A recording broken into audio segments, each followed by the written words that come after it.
The festive season is nearly upon us, so you know what that means. Yes, lectures from the left about how our holiday gatherings of joy and love are responsible for killing the earth. It's just the first week of November, and yet the war on the holiday season, it's already kicked into high gear. And I'm saying the war on the holiday season, not because I'm one of those insufferable people who say happy holidays instead of Merry Christmas just to be extra politically correct.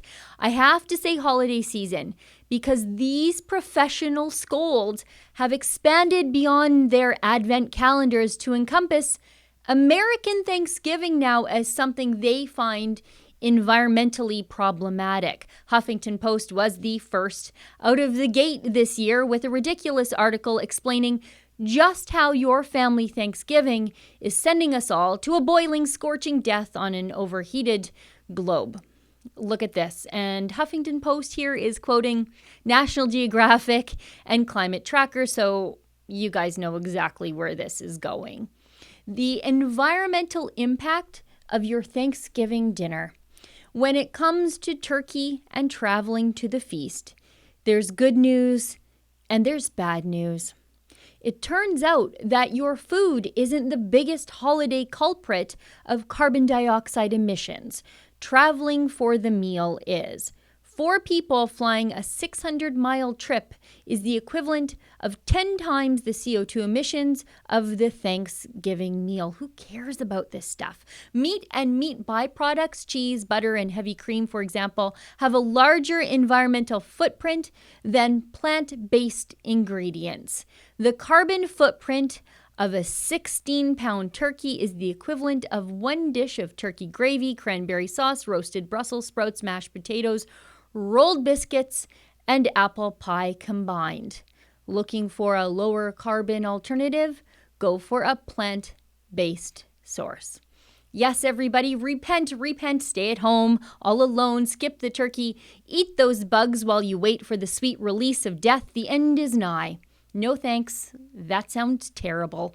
However, as ridiculous as this all is, I'm sort of a glass half full kind of girl. At least these annual fun burglars have moved on from harassing you over your Christmas tree, your ugly Christmas sweater, and your wrapping paper. Because those annual articles, they're getting a little old. However, we're going to see a bunch of them. 2 years ago, and just a week and a half before Christmas, UK website The Verdict published an article about how terrible your ugly, albeit fun Christmas sweater is for the environment.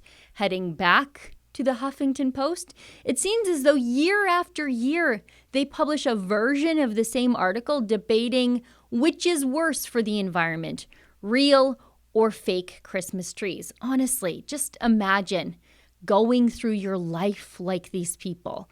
Global News once published an article denouncing Christmas lights as bad for the environment as well as human health. Even the smaller publications are in on this, like local Ontario news publication Kawartha Now, with an article out just today that encourages you not to send out any Christmas cards because you guessed it, the environment. This, though, it might be my favorite article because of its sheer inaccuracy in the interest of fear-mongering. It's fake news meant to make you feel bad about a season of generosity and togetherness with the people you love. Global News, without an ounce of skepticism, published this kooky article back in 2018. Let's read some of it together. Canadians send about 540,000 metric tons of wrapping paper and gift bags to the landfill during the holiday season, according to a 2017 study by Vancouver-based environmental group Zero Waste Canada. 540,000 metric tons of wrapping paper every year going to the landfill? Well, not at the Reid Ranch, folks, because Boxing Day is the day I stand in the driveway and burn the boxes in wrapping paper. But that number, 540,000 metric tons of wrapping paper, that's insane. That's 540 million kilograms of wrapping paper. Assuming every person living in Canada celebrates Christmas, and we know they don't, but let's just err on the side of caution here, that works out to be nearly 16 kilograms of wrapping paper for every man, woman, and child within the confines of this broken confederation. Sure. Nearly 35 pounds of wrapping paper per person?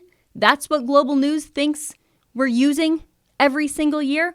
Who published this article with a straight face? Someone who wants you to feel bad about enjoying the birth of Christ with your family. Facts be damned. That's who.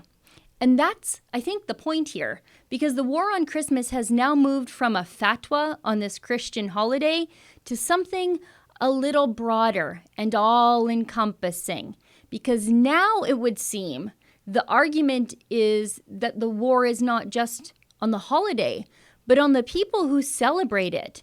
The war is on your family. It's pretty clear the left thinks families, children, joy, and togetherness, they're all bad for the earth. For Rebel News, I'm Sheila Gunn Reid. I was investigated by the Alberta government for over half a year. Why? Because I wrote a book critical of the government to see the full story and to help cover the $75,000 in legal fees they left me with.